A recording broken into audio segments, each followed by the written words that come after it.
Welcome, everyone, to Creating a Family. Talk about foster, adoptive, and kinship care. I'm Dawn Davenport. I am the host of this show as well as the director of the nonprofit creatingafamily.org. Today, we're going to be talking about adopting an older child.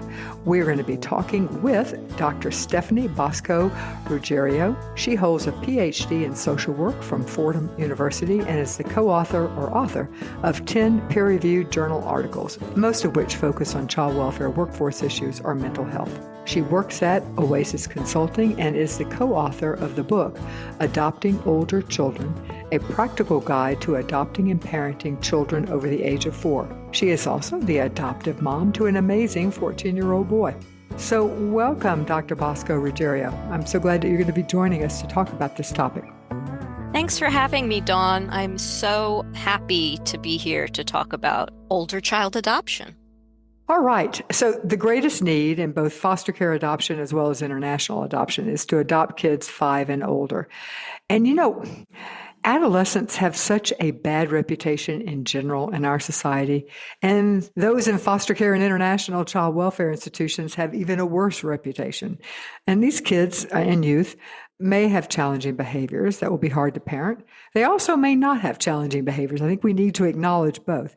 But I think that what puts people off is the fear that they are going to have behaviors that they won't know how to help the kids with.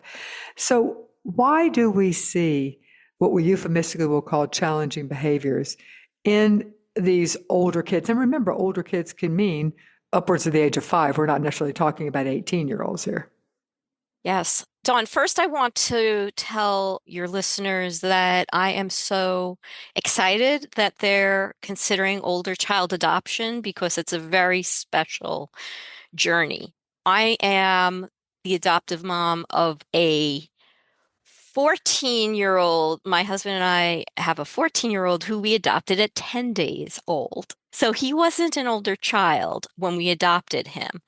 But like any parent, adoptive or not, we've had some tough times and some tough behaviors, but we're coming out the other end of the tunnel, so to speak. And I can say that at this juncture, I can look back a little bit. I can see the forest through the trees, and I have a lot more wisdom to share now than when I started this journey when he was just 10 days old.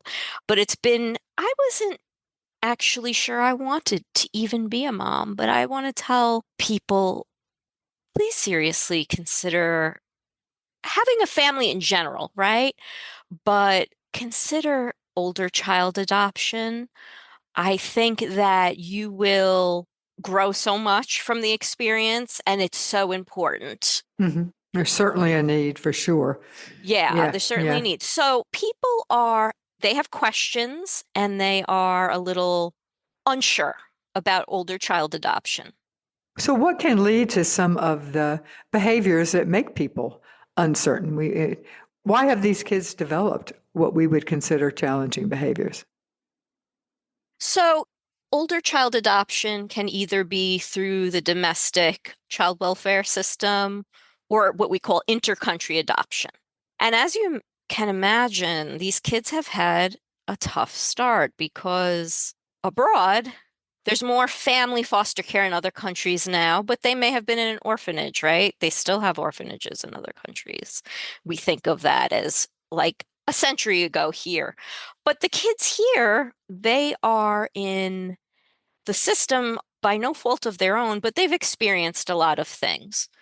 So the number one thing that they have experienced, almost everyone of them, is trauma. Yeah. And there's sort of theories that even children adopted as infants also experience a certain sort of trauma, being separated from the only birth parent they knew for 9 months, right?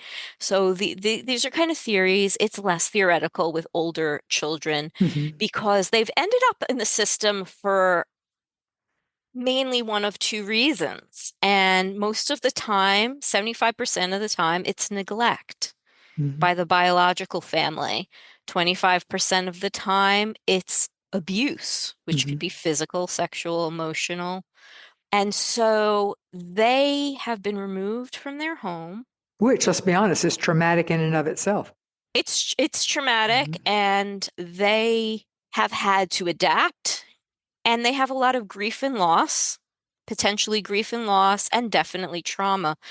So there's a number of issues that arise when a child has experienced trauma and grief and loss. And those are mental health, there are attachment issues, there's defiance, possibly. So when we're talking about older child adoption, you're right. It really is like five and above. And there's a huge difference between adopting a 5-year-old and adopting a 15-year-old. So, with variations in the behaviors, because a 5-year-old will behave in some Yes. ways differently, but there are some similarities. Struggles with self regulation. They might look different depending on the age of the child, but yeah, we could definitely see that. Yeah, there could be developmental challenges, okay, no matter what age they are. And developmentally, they may be one age, and that's different from their chronological age. So every child is an individual, and you have to do your research in terms of speaking to their previous foster parents, the child welfare worker, in the case of intercountry, the agency, and gather as much information as you can. But these behaviors come from what they have experienced, and it's a natural reaction.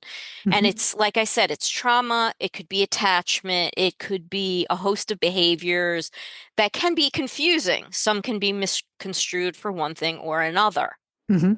And sometimes these are adaptive behaviors where the behavior they're expressing worked in their previous life. Exactly, exactly. It's annoying as all get out in their current life. It's not constructive for them now, but it was helpful for them. And so it was an adaptive behavior that made good sense where they came before. I mean, now we find it challenging, but in fact, we have to acknowledge that it may have kept them alive.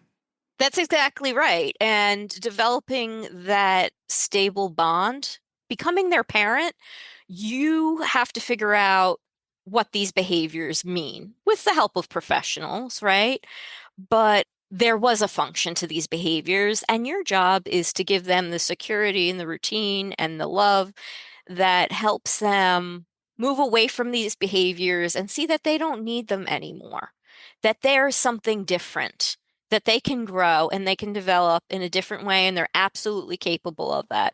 And through therapy with an adoption competent mental health professional, I want to emphasize that, they will receive the help they need to move past those behaviors. But yes, there is a cluster of behaviors that are common in older children who are being adopted. And you have to do your research and understand these potential issues. And it's all in our book. Yes, and the book is Adopting Older Children. What are some of the typical behaviors that you find that parents struggle with the most? The oppositional behaviors, the defiance, the testing, there can be some aggression. It's common that there's this honeymoon phase, right? So you're developing a relationship with your kids like you developed a relationship with a spouse or a partner. Not in the same way, of course, but there's that honeymoon phase where things are great, and then the routine set in, and the long-term sort of reality of this this is my Yes, family for good I'm stuck forever. with them now. Yeah. Forever, and then things can emerge, right? But with children, yes, it's different than with a spouse, because with these children, they are trying to be so good. They're trying to be their best. They don't want to be rejected again, possibly. Hmm. Some of these kids have been moved a couple of times from home to home. Many times. I'm glad you raised that issue because sometimes we think more often of the defiant, oppositional type behavior. But some of the behaviors that are also not conducive to long term mental health is the I'm going to be perfect. I'm going to be really good. I'm going to be a people pleaser. I'm just going to Hmm. agree. Hmm. These are also behaviors that you will see when adopting an older child. Yes, yes. I'm glad you brought that up. So the honeymoon phase, they're trying to be perfect and then then they're testing you and they're making sure that this is permanent and they're just going to be a kid, right? And Hmm. all that trauma is going to bubble up and you have to deal with all of that.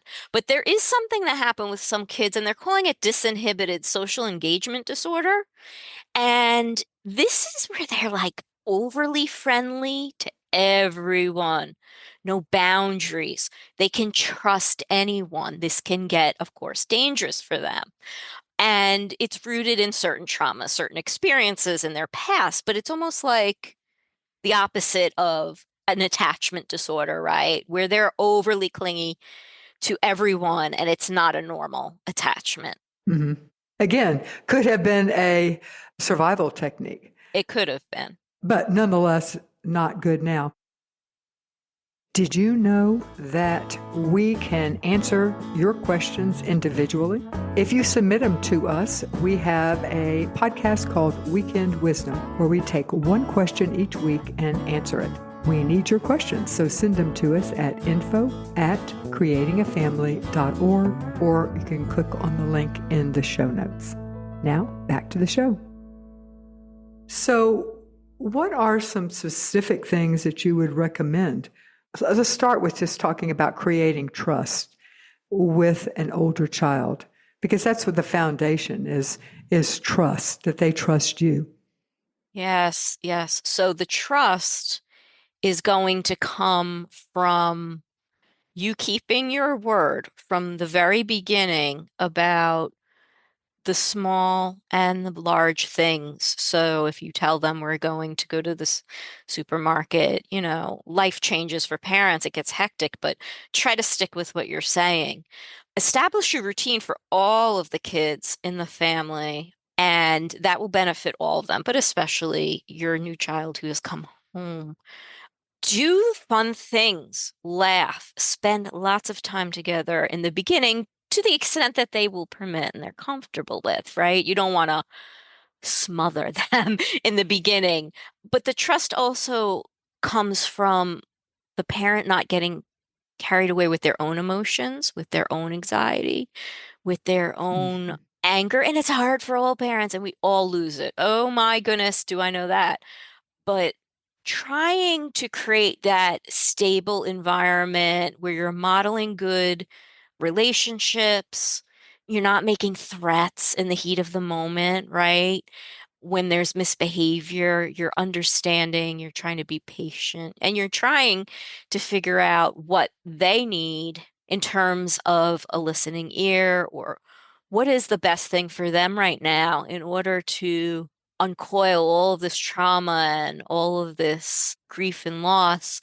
It may look different for each child, but you're developing trust because you're getting to know them as an individual and you're not being authoritarian. That's not the parenting model we want to see. We want to see authoritative, which is you set the rules and you be consistent and you try not to get carried away with your own emotions, but you're not just a drill sergeant giving orders and really you're not punishing to the extent, look, I've been there. It's hard when professionals tell you it's the rewards, not the punishment, but I would not recommend the traditional punishment and rewards with these children that you're bringing home that have so much trauma. But get to know what they enjoy, engage in technology with them, watch the YouTube videos together, play some games, play PlayStation, the console, whatever they have together, and accept them for who they are. You're not going to nitpick about their tattoos or their piercings or whatever at this point in the game. You're going to instill in them that, especially with gender identity, sexuality, that you absolutely 100% accept them for who they are and you're not questioning that part of things. But of course, you're having rules, you're having boundaries, and you're being consistent with them. Hmm. That's something you said that I think is so important, and we harp on this, and that is have fun. Once a day, you should be doing something that is fun for you. But you also need to engage with your children. And this is especially important when you're adopting an older child in doing something fun. And it should be fun for both of you.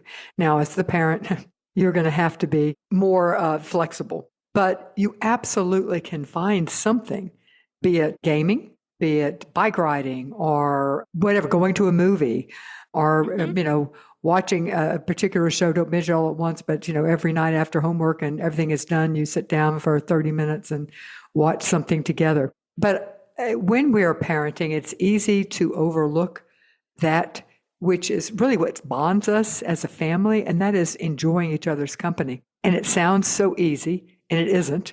Because number one, you're busy and there's so much you got to get done. And some of the time you're really irritated at this person. And so that reminder that you need to be doing something fun. And then as a family, do something fun at least once a week. Have family movie night or, go out to eat junk food, after church on Sunday or whatever, just do something that everybody enjoys. And that's how you're also teaching the concept of family, is that family is not just someone standing on high, issuing the rules and enforcing them, but that you're also somebody that cares about them and what they enjoy doing.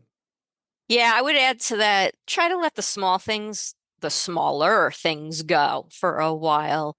There's the big problems and there's the small things. So when you mention the junk food, I'm like, yes, I have engaged in a tug of war with my son for years now about McDonald's, about Wendy's, all these things. Oh my goodness, this is so bad. And sometimes I just have to take a breath and say, "Ugh, relax, just go to the darn McDonald's or Burger King and enjoy it and let him have it." And, that Yeah. can almost be a bonding thing for a new child because that might be one of the few things, happy memories they have in their life of like a fast food place or so you're reestablishing some kind of bond and activity there. Mhm. And you want to be like the best parent, the perfect parent when they come home and you're kicking yourself for allowing your kids to eat this and that, but relax. Mhm. Don't harp on the little things, which in the beginning, food is unfortunately the little things. It could be harmful in the long run, but It's you know, hard though, because parents, oftentimes kids come to us with eating habits that we would not want to encourage, that we don't think in the yeah. long run. But there is something when we go back to talk about creating trust and attachment is to understand what it is, just something as simple as what are they used to eating and providing that. Hmm. Provide it. And then if it's really something that you feel like that you need to shift away from, give it 6 months and gradually Yes. start introducing other foods without taking these foods away. If they would only, if they, Kraft macaroni and cheese or actually store brand macaroni and cheese is all that they have eaten or the only thing that you can find that they will find out what it is. Okay. This is the brand, then get it, fix it. Yeah. And Yes. then next thing you could do is, introduce maybe a higher quality if you don't want to eat the cheap brand. Exactly. But of course, there can be those problem eating behaviors. And I'm not talking about indulging in that because they can be dangerous, right? So these kids may come to us malnourished, even if they're obese, they're not getting nutrients. They're eating the fast food. They were eating the fast food every day Right. for 3 years, right? It's hard. You see a child who is significantly overweight and you think, okay, we've got to help this kid. Or you have a child who comes to you with some hoarding issues and you think, okay, this is not acceptable.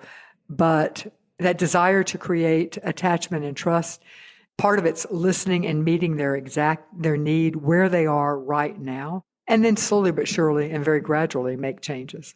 Yes. Yeah.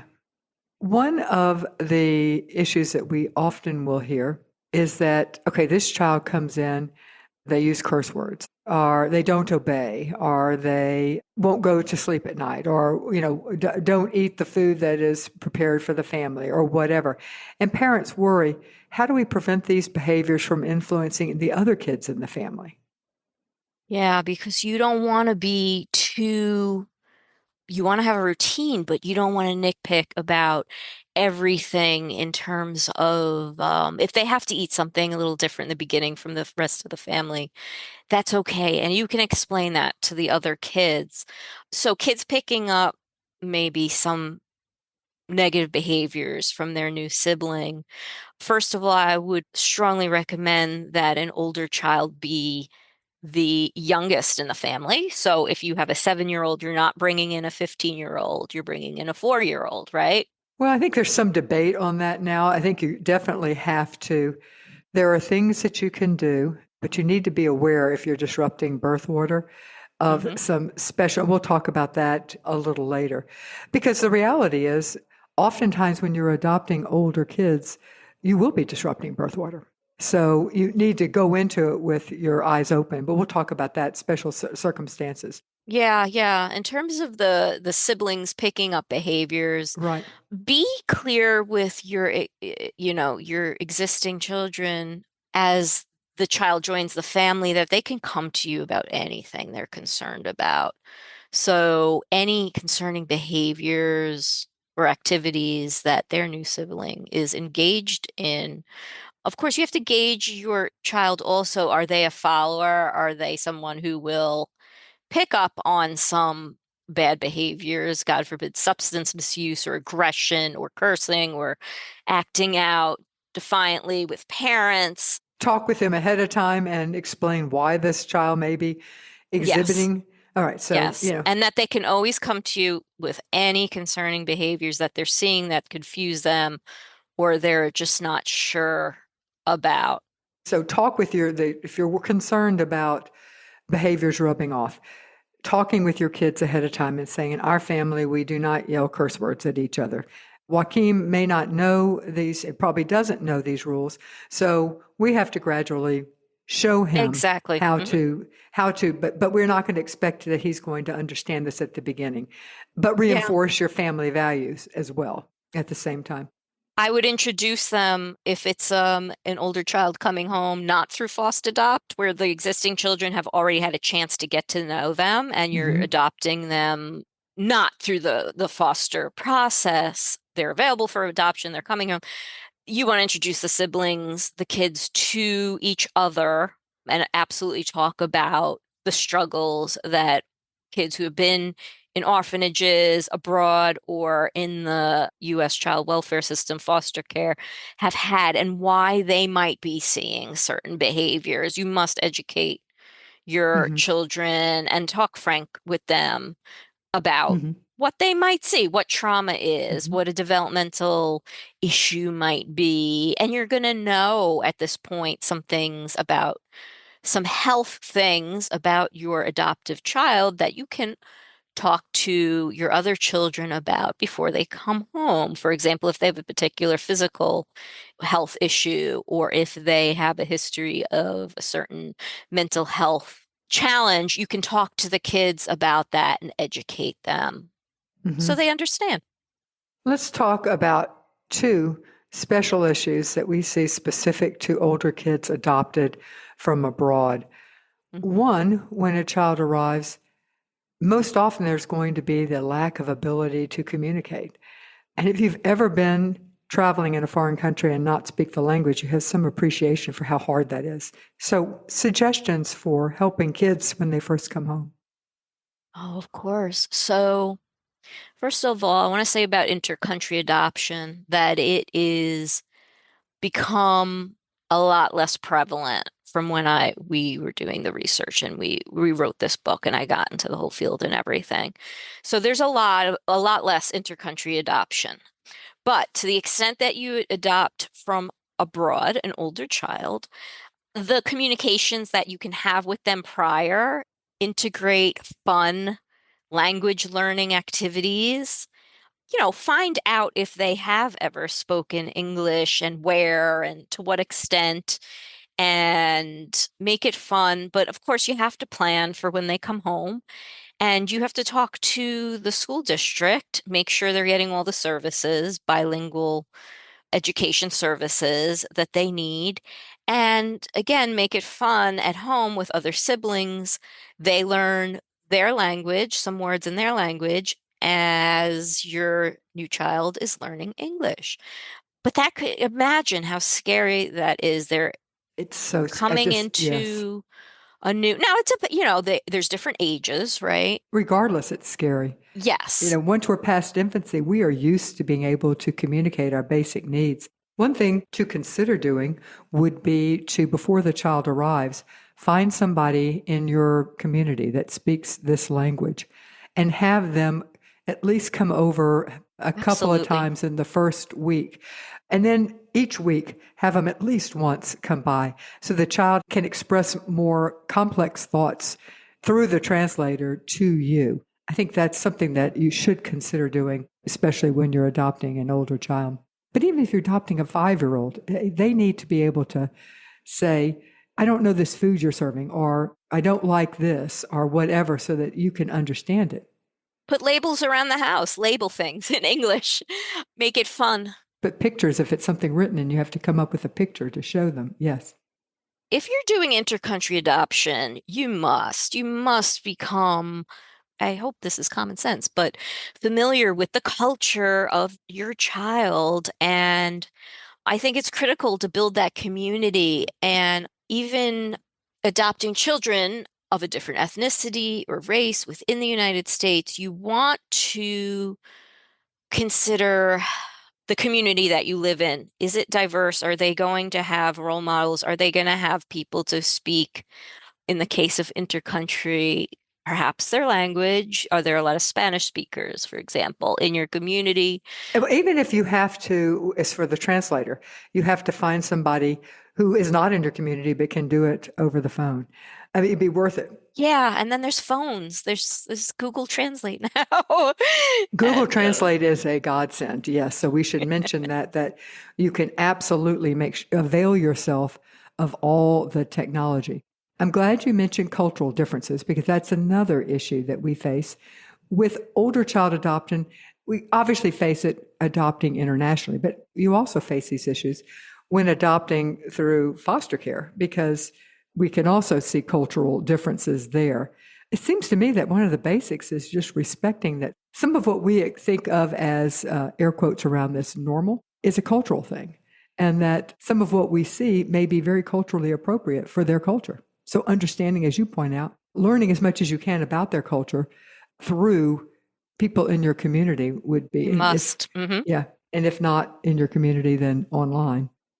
You want to think about the community that they're coming into. You may even want to change communities if you feel that it's not going to be welcoming for your child if they're of a different culture, race, etc. Unfortunately, that could be the case. So some older children in the United States actually can have a say about the race or ethnicity of their adoptive parents. They can express those opinions that they want, Yeah, you're right. and even beyond race, ethnicity, they want a single mom, or they want two parents, or they want an African American dad, the gender of the parents, etc. So they're going to be thinking about this, and some older kids are going to have opinions, and they may not want to be in a transracial adoption situation. So you have to figure out also, learn how much say the teens in particular, maybe 12 and up, 10 and up, to what extent have these older kids expressed their needs in terms of the cultural makeup of their adoptive family, the gender makeup even, etc., because they're going to have some opinions. So it's not just you going in there and you learning and you saying, I want this child or that child and I think it'll work or whatever. Some kids are going to have actual preferences and it would not work. It would not work with your family Hmm. to adopt a particular child. So that's very important. I just wanted to mention real quick ICWA requirements too. Indian Child Welfare Act, if you are adopting a Native American child, there are prescribed regulations, stipulations through this federal legislation called ICWA around that, which you absolutely must be familiar with because it can be more complicated. But again, you have the cultural competency and cultural learning issues with Native American children as well. Indian Child Welfare Act for those who are, and we refer to it as ICWA. Let me take a moment to thank the Jockey Being Family Foundation. They have been supporting our nonprofit, creatingafamily.org, as well as this podcast for many years. We are very appreciative of their support, and through their support, we are able to offer you free courses that can be used as foster parent continuing education, or can just be used as parenting, improving your parenting skills. They're focused on those who are actively parenting, focusing on those who are actively in the midst of either fostering or adopting or kinship care. You can check out these courses at bit.ly/JBF support. That's bit.ly/JBF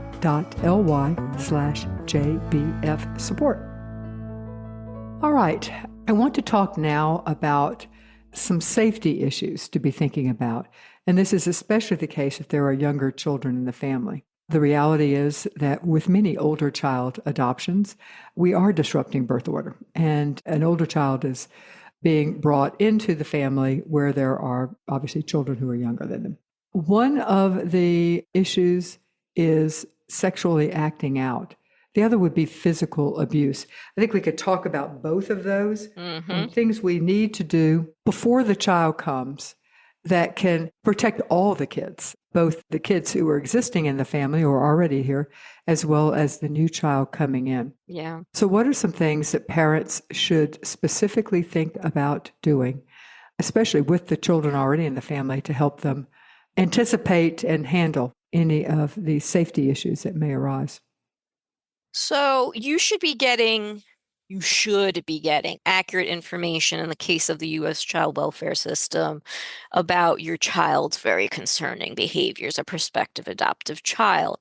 There may be situations where the caseworker believes that them being an only child is the best.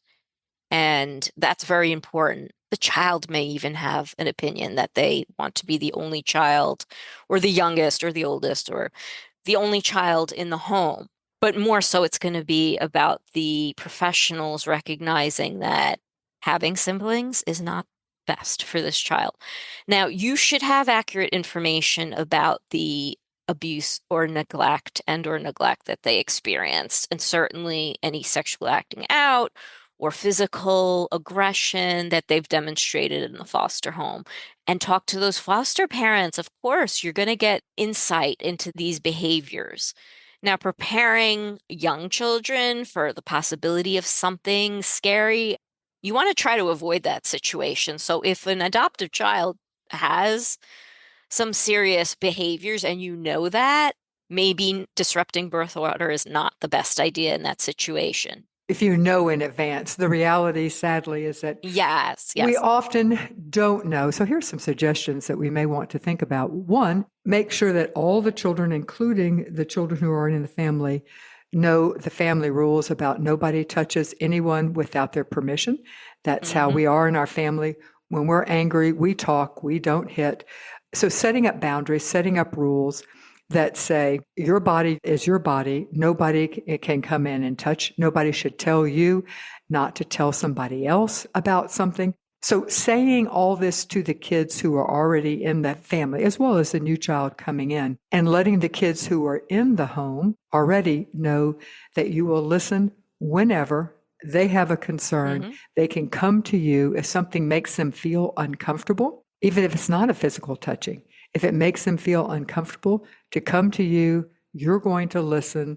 So setting those ground rules very, very clearly, we strongly recommend. And the second thing is letting children know that at the beginning, you need to be keeping strong eyes on kids. You don't leave them alone until you get to know the new child coming in. And this would be regardless of whether he has younger children. You want to have eyes on the kids when they are together. Yes. After a while, you'll get to know the kid and you may feel like there would be less need for that, but especially for the first 6 months or so. And it's a hassle, having to constantly have eyes on a kid. Those are, and you may have to put alarms on the child's door at night. Anything that you can help do to kind of, if a child wanders in the evening and makes other kids feel uncomfortable, All of those are things that you need to think about before the child comes home, especially if the older child, if you're disrupting the birth order and you have younger children in the home, because you really have to protect all children. Yeah, yeah. There's a potential for the sexual acting out, for the sexual behaviors, which is not necessarily going to lead to sexual aggression per se, but it's just That's a good weird, point. inappropriate behaviors.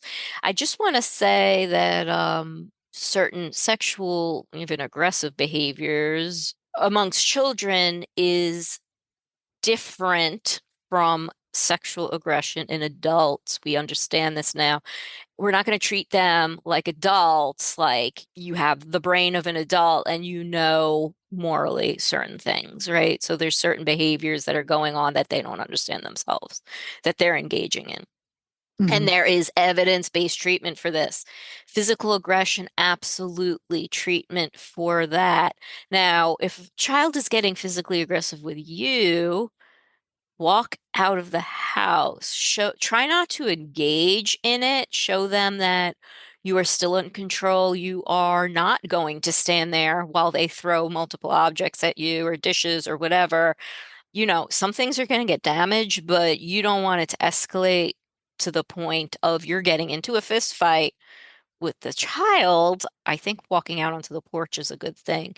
And they of course should understand that none of this is okay. Physical aggression is not okay, but they may have a condition where it's not just as simple as a choice. They're not being a quote unquote bad kid. These are symptoms of many different things that we could get Hmm. into.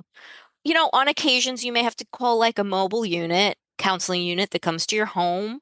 I hope that people have these in their neighborhoods. We have them where the counselor comes to your home and calms the child down. It's amazing, these services, and you want to try to avoid at all costs just calling cops, right? Calling cops for support, calling police to come into the home to deal with this. You really want a social worker or counselor to be accompanying them for, a variety of reasons. They may not have the proper training and the child, their For history, their sure. trauma. They're not trained for that. So, yes, getting mental health support. And obviously, it goes without saying that, or perhaps it shouldn't go without saying, we need to provide kids with counseling. When you're adopting an older child, a child who has experienced trauma, we need to surround them with all the supports that they need, including counseling. Let me interrupt this interview for just a moment to tell you about our Facebook support group. I mention it in this interview, but it is a terrific resource for adoptive, foster, or kinship families. You can check it out at facebook.com/groups/creating a family. Okay, kids who come to our homes through older child adoption, they have a family before us. If it's international adoption, they may not have contact or the ability to reach out, but they may also have the ability to reach out, even with international, but certainly with domestic. So, what are some things that we as parents need to think about contact with their biological family? That could include Yeah. parents, it could include siblings, it could include grandparents, aunts, uncles, things like that. Yeah, this is so important. You have to be thinking about this during the process, of course. So, intercountry adoption, there may be the agency will help you develop a plan, right? A communication plan. It may involve sending letters once a month to birth parents or other relatives that the child knows. Sometimes they may have no real family. They've been in an orphanage. They may have been in family foster care, same thing as U.S. adoption, and they have grown attached to the foster parent. So it's not just biological, but you're developing a Good point. plan to keep up that communication intercountry, very far geographically. So you want to maybe send letters, photos, that kind of thing. Maybe try to make a trip once a year. That's tough. But in the American system, you set the rules about contact with the biological parents. Their parental rights have been terminated. You are now the parent, and they don't tell you how often they want to see their child. Ideally, there's a nice relationship where you can sort of talk about it, negotiate it. But if there isn't, you decide what's best for your child. It's not about what's best for them, for the adults. But of course, you want to try to keep those connections if the child's very attached to a birth sibling, a birth parent, a grandparent, aunt, uncle. People do all kinds of things. I have a friend who adopted at the child is 4, I believe, 4 or 5, and she knows her birth mother. They meet at a park or they go to the movies or something like that, and it's a once a month thing. So it could be a regular meetup like that that's planned once a month, this particular maybe date, first Saturday of the month, something like that. We're going to do something together. Maybe perhaps part of it is just recognizing that this contact, even if they're not asking for it, they are usually wondering about what has happened to their bio Yeah. family. Or, as you write, former foster parents. I'm glad you mentioned that because that's also is that it's a natural desire. This is their family, and not making that a taboo subject No, so that they feel like they're hurting your feelings when they bring that up. It's not about us. So knowing that's that right. that our children are probably thinking and experiencing this, we have the obligation to be the ones who talk about it. And is it important? Is there a safe way? And there's safety concerns. That's yes, but is there a way that we could reach out that you perhaps we look on Facebook and we'll find out information that way if we're concerned about having any direct contact. But they're understanding the importance seems crucial to me. A topic I want to raise that often happens, especially with older child adoption, is very often the kids come to us, or the youth come to us, having had what in our families would be way too much freedom, having had a lack of rules. It's hard. I always say in parenting, it should be a V. As they get older, we have an inverted V where we have a lot more rules as our children are younger. And then as they get older, we reduce the number of rules. And the idea is for them to start self-controlling and setting up their own boundaries and their own rules. But with kids coming in who have adopted at an older age, this has been turned on its head because often they've had no rules. There has been no bedtime. There may be no requirements for bathing on a regular basis. There may be no requirements for going to school when you don't feel like it, things like that. And you've got rules in your family that differ from that, but you're trying to impose rules on somebody who hasn't had them before. Just Mhm. give us some thoughts on how to do that. How do we then add rules when the kids have not had it? Yeah, this kid is coming into a different, every family has like a culture, right? A norm of how they Mhm. operate, and they're coming into a new culture. So they have to get to know your family culture. And as they're not going to get it at first, they're just not going to understand if they've never had a lot of rules. So again, the routines is important and constantly repeating the baseline rules and not getting too upset at the small infractions of the rules, right? But trying to be consistent. We have a couple of chapters about behavior. A lot of it was written by Gloria, who's our licensed mental health counselor on the team of writers there, and she has helped me so much as a parent.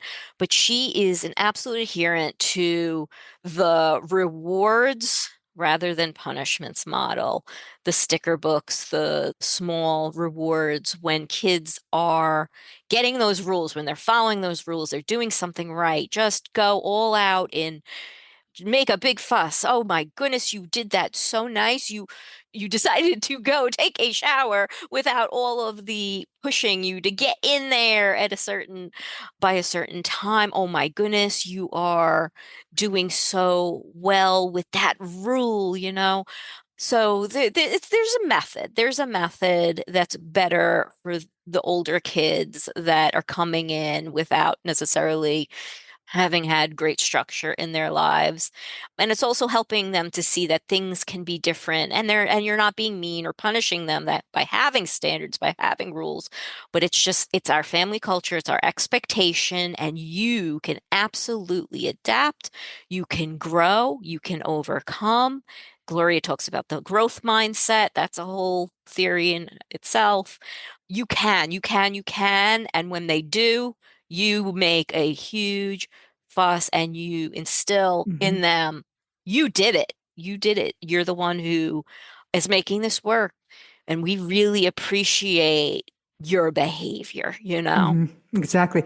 I think that it helps to think through what your rules are. Be clear to yourself, with yourself, and if you're partnered with your partner, what are the important rules in our family? What are the baseline important rules? All right, these we're going to stick with these, and some of the others we're going to let slide. But these are the ones that are very important. And then try to explain the reasons to the child coming into your older child as to why these are our family rules. And then be very consistent with the application of those rules.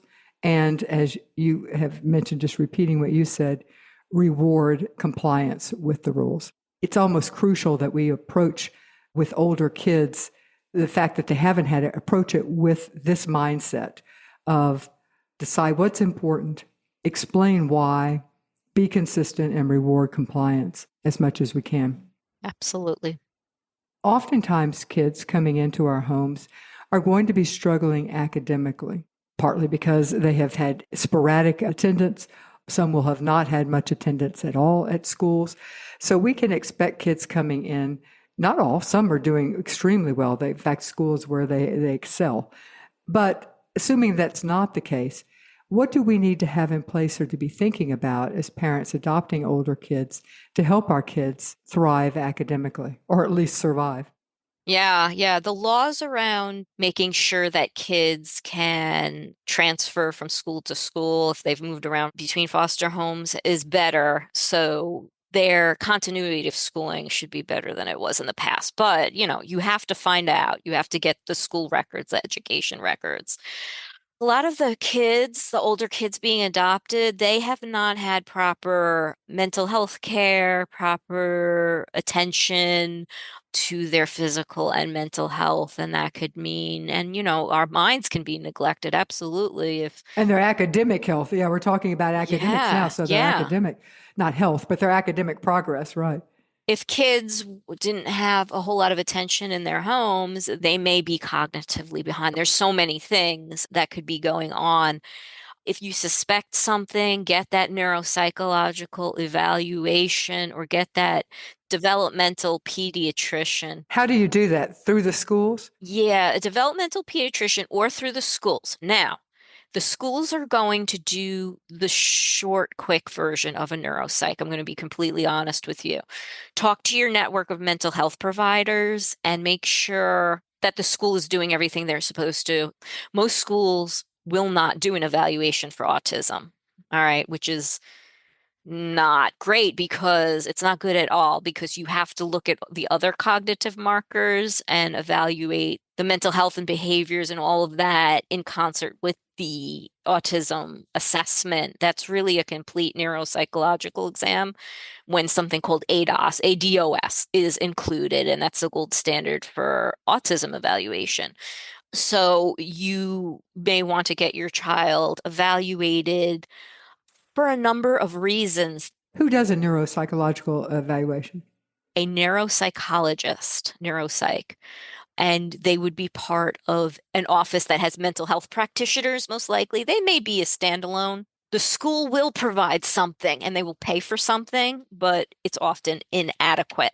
So if you're noticing behaviors and cognitive and learning issues, get all of this done because certain learning disorders or being neurodiverse, which includes ADHD, can affect those behaviors at home, the aggression, not just the learning and the defiance, right? Either at school or at home. Things can be very complicated. And when you get that neuropsych evaluation, it can shed a lot of light on not just the learning, but the behaviors that could be mistaken for traumatic reactions. There's going to be trauma there, but it could be mistaken also for attachment issues when, for example, if you have a mildly autistic child who is exhibiting behaviors that seem aloof and maybe would be labeled an attachment issue, there might be something else going on there. And then what you do is you get an individual education plan based on the diagnosis And schools are responsible for providing the services and the support that your child needs based on their diagnosis. But helping kids academically also cultivate that growth mindset. You can be smart, you can achieve. Maybe no one expected anything of them academically in the past. Mm-hmm. You have so much room to grow. Light that spark in them that help them find it. Actually, you're not going to light that spark for learning in them, but recognize their talents and their interests and just really cultivate that and Mm-hmm. show them they are capable. Praise all the achievements.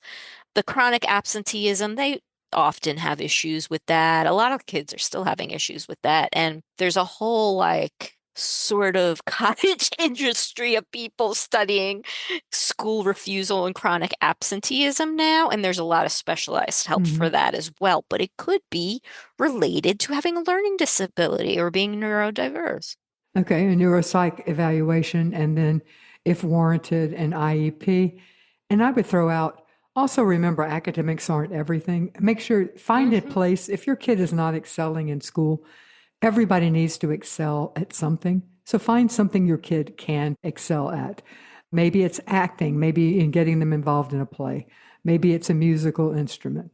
Maybe it's working with animals. So you volunteer at a shelter. Yes. We shouldn't get too hung up, particularly with older kids coming in who've come out with such an academic deficit. They may be more career and technical education might be better for them. So find out what their options are too. The older kids, the teenagers. Sure. Yeah. All right. Last word here. How can parents find support? Because I so believe that if we can support parents, we can do so much of a better job at stabilizing families and stabilizing these placements. The great thing about older child adoption is you're going to have this community built in. The agency, the child welfare agency, or the private agency, if you go with it, is going to have all of these contacts and referrals for mental health and family counseling. And you will qualify for a range of services, even financial help.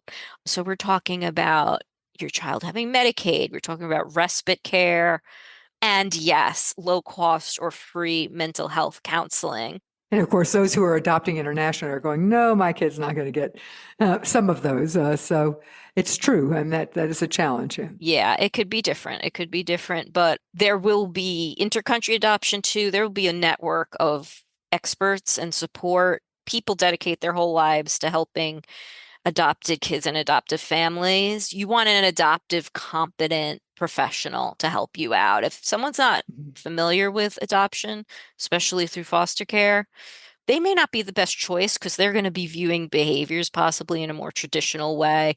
You want someone who has studied the particular issues of adoptive kids. Mm-hmm. I would also put in a plug for the Creating a Family Facebook group. It is a large online group. If you're experiencing something, I guarantee somebody in the group has already experienced it and will reach out. You can find it at facebook.com/groups/creating a family, or just type in creating a family in the search box in Facebook. Thank you so much, Dr. Stephanie Bosco-Ruggiero, for talking with us today about the ins and outs of adopting an older child. We truly appreciate your expertise.